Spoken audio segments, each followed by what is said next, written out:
کبھی کبھی ہم انسان دوسروں کی زندگیوں کو بہت حسرت سے دیکھ رہے ہوتے ہیں کہ اس کی زندگی تو بہت آسان ہے، اس کے پاس مال ہے، اولاد ہے، ہر چیز کی فراوانی ہے، جبکہ ہماری زندگیاں مشکلات سے بھری ہیں۔ اور پھر رب سے شکوے اور شکایات کا ایک نہ ختم ہونے والا قصہ شروع ہو جاتا ہے، جو کہ رب کے نزدیک سخت ناپسندیدہ عمل ہے۔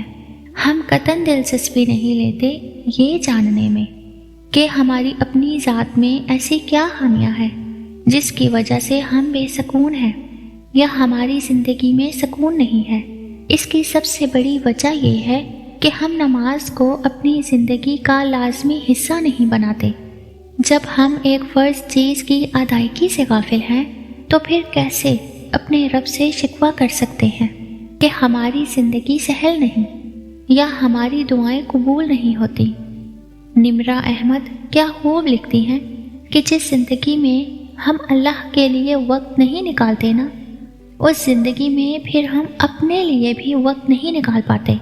بظاہر ہم شاید ایک اچھی روٹین فالو کر رہے ہوں، ڈائٹ، ایکسرسائز اور سکن کیئر، لیکن روح کے لیے وقت نہیں نکلتا۔ ہر وہ راستہ جو اللہ کی طرف نہیں جاتا وہ پھر کسی طرف نہیں جاتا۔ اللہ تعالیٰ قرآن پاک میں ارشاد فرماتے ہیں، اور تمہاری آخری منزل اللہ ہے۔ بے شک زندگی تھکا دینے والی چیز ہے، اس لیے جب تم تھک جاؤ تو اپنے رب کو یاد کر لیا کرو، کیونکہ دلوں کا سکون صرف اللہ کے ذکر میں ہے۔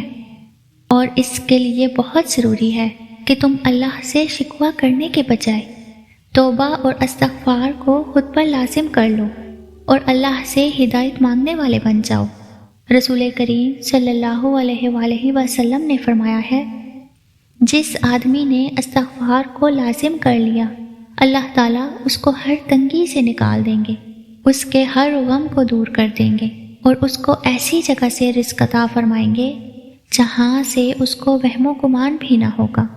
اور جانتے ہو، ہدایت صرف اس کو ملتی ہے جو ہدایت چاہتا ہے، جس کو احساس ہوتا ہے کہ ہاں اس کی زندگی میں بہت سی چیزوں کو فکس ہونے کی ضرورت ہے، ہاں وہ اللہ سے دور جا رہا ہے، اسے اپنا اور اللہ کا تعلق فکس کرنا ہے۔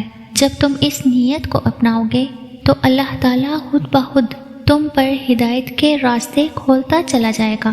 اگر تم کسی کے پاس اللہ کی نعمتیں دیکھو تو خود کو وسوسوں کی نظر مت ہونے دو کہ اللہ نے تمہیں محروم کیوں رکھا۔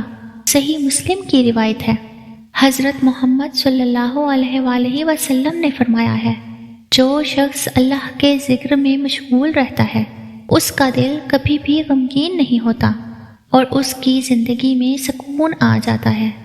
سو جب تم دیکھو تمہارے آس پاس بہت سے ایسے لوگ جن کے پاس مال کی فراوانی ہے تو اولاد نہیں، کسی کے پاس اولاد بے بہا ہے تو وافر مقدار میں رزق نہیں، کسی کے پاس یہ دونوں چیزیں ہیں تو صحت نہیں، اور کسی کے پاس یہ سب ہے تو اس کے پاس اپنی فیملی کو دینے کے لیے وقت نہیں، روح کی تسکین کا سامان نہیں۔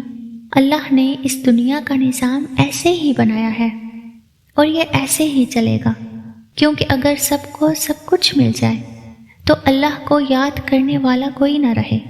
جان لو کہ ہماری اس زندگی کا اصل مقصد تو یہی ہے نا کہ ہم اللہ کی عبادت کریں۔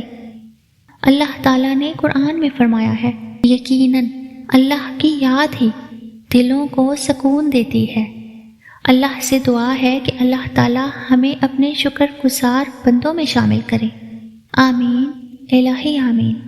اور اللہ تعالیٰ کا شکر ایسے ادا کیا کریں، الحمدللہ علی کل حال، ہر حال میں اللہ تعالیٰ کا شکر ہے۔